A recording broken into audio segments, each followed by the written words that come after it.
শুভ আবেলি বন্ধু বান্ধৱীসকল, মা পদুমী গড ফাৰ্মৰ অন্য এটা ভিডিঅ'লৈ আপোনালোকক স্বাগতম জনাইছোঁ। আপোনালোকে এইকেইদিন গম পাই আছে আমাৰ ভিডিঅ' দিওঁতে খুব পলম হৈ দিয়া নহয়, কাৰণ আমি নতুন প্ৰজেক্ট এটাত কাম কৰি আছোঁ। দেখুওৱা নাছিলোঁ, কোৱা নাছিলোঁ, আৰু আমাৰ নতুন প্ৰজেক্টটো হ'ল এইটো। আমি নতুন কাম আৰম্ভ কৰিছোঁ ইয়াতে, আৰু এয়া কাম চলি আছে আমাৰ। বৰ্তমান ঘৰ এটা বনাই কমপ্লিট হৈ গৈছে। মই অহা নাছিলোঁ ইয়ালৈকে, এইটো আমাৰ ঘৰৰ কাষৰে হয়। এয়া পুখুৰীটো আৰু এই টোটেল মাটিখিনি আমি লিজত লৈছোঁ, আৰু তাত কি কি কৰিম আমি দেখুৱাম বাৰু। কাম আৰম্ভণিহে হৈছে, বাকী জাষ্ট ঘৰ এটা বনালোঁ, কাৰণ ইয়াত পুখুৰী আছে মানেতো মাছ পুহিম, আপোনালোকে গম পায়। মাছৰ উপৰিও আমি ইয়াতে ঢেৰ কিবা কিবি ভাবিছোঁ। কি ভাবিছোঁ বাৰু, কি পৰিকল্পনা কৰিছোঁ, সেইখিনি আমাৰ দিবাকৰ ইয়াতে আছে, সি মানে কৈ যাব। বাকী আপোনালোকৰ ঠাইখিনি কেনেকুৱা লাগিছে মোক জনাব, এই ঠাইখিনি কেনেকুৱা লাগিছে। মোৰ কিন্তু খুব ভাল লাগে। এনি টাইম বতাহ দি থাকে। জেগাখিনি মানে ইমান ধুনীয়া, মানে বতাহ। এয়া সিপিনে নদীখন আছে, মই যে কৈ থাকোঁ এখন নদী আছে, সিপিনে নদীখন আছে, আহল বহল। ইয়াতে ফেনৰ প্ৰয়োজন নাই, একদম নেচাৰেল ফেন আছে ইয়াতে, এনি টাইম বতাহ মাৰি থাকে। এইটো ঘৰ এটা বনাই কমপ্লিট হৈ গৈছে, মই দেখুৱাই আছোঁ। দিবাকৰ এইকেইদিন দোকান চোকান বন্ধ কৰি ইয়াতেই সেইটো দেখুৱাই আছোঁ। আৰু নতুন পৰিকল্পনা, মানে ইয়াতে কি পৰিকল্পনা কৰিছে সি বাৰু, তাক মই সুধিম। গৈ আছোঁ তাৰ ওচৰলৈ। মই মূৰৰ পৰা অহাই নাই, প্ৰকাণ্ড জেগা এটা, নহ'লে ভৰি বিষাব। বাকী খোজকাঢ়িবলৈ বেলেগ জেগা নালাগে, পোৱাহি ইয়াতে 2 পাকমান মাৰিলে মৰ্ণিং ৱাক হৈ যাব। এয়া মই বাৰু দেখুৱাই আছোঁ। এয়া দিবাকৰ কলিতা, ইমান দিন দেখাই নাছিল নহয়, সেইকাৰণে আজি আৰু নতুন ভিডিঅ' লৈ আহিছোঁ। কোৱা, ইয়াতে কি পৰিকল্পনা মই জনোৱাই নাছিলোঁ। ডিপাৰ্টমেণ্টেল ষ্ট'ৰৰ পিছত এইটো আমি মা পদুমী গড ফাৰ্মৰ পৰা এনেকৈ সহযোগত কৰা গৈছে। এইটো এটা মানে আলহী বা এনেকৈ ইষ্ট কুটুম্ব বা ফুৰিব অহা মানুহ গুৱাহাটীৰ পৰা কোনো মোক আহিলে ইয়াতে এটা মানে সৰু টাইপ ঘৰ হ'ব। ঘৰ মানে এচাং হ'ব, তাতে মানুহে বহিব, তাতে মাছক আধাৰ দিব, চাব, অলপ এনজয়মেণ্ট কৰিব।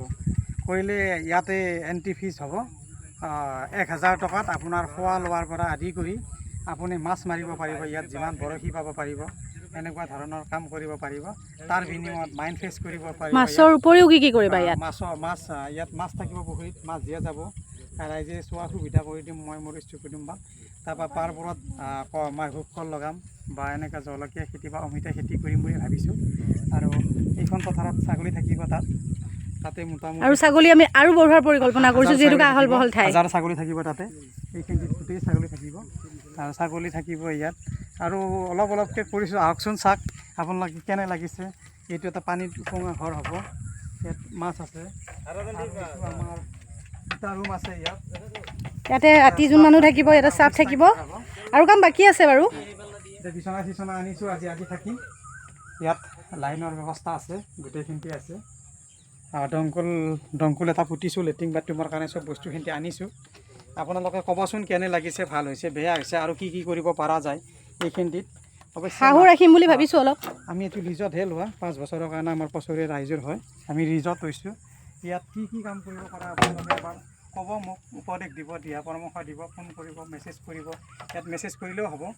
আপোনালোকে ক'বচোন আৰু কি কৰিব পৰা যায়, আপোনালোকে ভালকৈ বুজাই দিব। ইফালে চাওক, ইফালে চাব পাৰে আপোনালোকে, এটা ধুনীয়া পৰিৱেশ। মানে 4টা বজাৰ পিছত আপুনি যদি বহে ইয়াত, মানে কাম বা এইবোৰ কৰি আমি যিটো ভাগৰুৱা অনুভৱ কৰোঁ, সেইবোৰ একেবাৰে নোহোৱা হৈ যাব। ৰিলেক্স কৰি, আৰু যদি সেনেকৈ বিচাৰে আপোনালোকে কেতিয়াবা ইয়াত আহিব পাৰিব। আহিলে অলপ সময় লাগিব তেতিয়ালৈ, অলপ সময় লাগিব আমাৰ। আৰু মোৰ যিহেতু ছাগলী থাকিবই সদায়, মই য'ত যাওঁ তাতেই ছাগলী থাকিব। আৰু সেইটো কথা, আমি ছাগলী প্ৰজেক্টটো এইবাৰ ডাঙৰকৈ কৰি আছোঁ, বা সেইটো বহুত ডাঙৰ হ'ব। এইটো আমি এইখিনিতেই কাম কৰি আছোঁ। আৰু আপোনালোকৰ উপদেশ আশীৰ্বাদ সদায় লাগিব। আৰু কি কৰিব পাৰে আপোনালোকেও ক'ব মেছেজৰ যোগেদি, আমি সেই হিচাপে কাম কৰিম। আমাৰ ভুলবোৰো, আমাৰ যদি ইয়াত কিবা ভুল হৈছে সেইবোৰো ক'ব, যে বোলে দিবকৰ দা এইটো ভুল হৈছে, এইটো এনেকৈ নহয়, এইটো এনেকৈ কৰক। তেতিয়া আমি কৰিছোঁ। এতিয়া আমাক খাদ্যস্থান পানী লাগিব, পানীৰ কাৰণে এইখিনি কৰিছোঁ। লাইনৰ ব্যৱস্থা কৰিছোঁ, মানুহ থকাৰ কাৰণে ঘৰ বনাইছোঁ। আৰু এনজয়মেণ্টৰ কাৰণে ঘৰ এটা বনাইছোঁ। এইটো মোৰ ৱাইফ মোৰ বাচ্চাটো এনেকৈ ইষ্ট কুটুম্বৰ কাৰণে এনজয়মেণ্ট, মাত্ৰ এনজয়মেণ্টৰ কাৰণে এইটো ঘৰ বনাইছোঁ। আৰু যদি কিবা কৰিব পৰা যায় সংলগ্ন, তেতিয়া আপোনালোকে ক'ব মোক। ধন্যবাদ। তেনেহ'লে আৰম্ভণি দেখুৱালোঁ, আপোনালোকে আমাক আশীৰ্বাদ দি যাব, আমি যাতে আৰু ভাল ভাল কাম কৰিব পাৰোঁ। আমাৰ ভিডিঅ'বিলাক চাই থাকিব, ভিডিঅ'টো ভাল লাগিলে লাইক কমেণ্ট আৰু ছাবস্ক্ৰাইব কৰিব। ধন্যবাদ।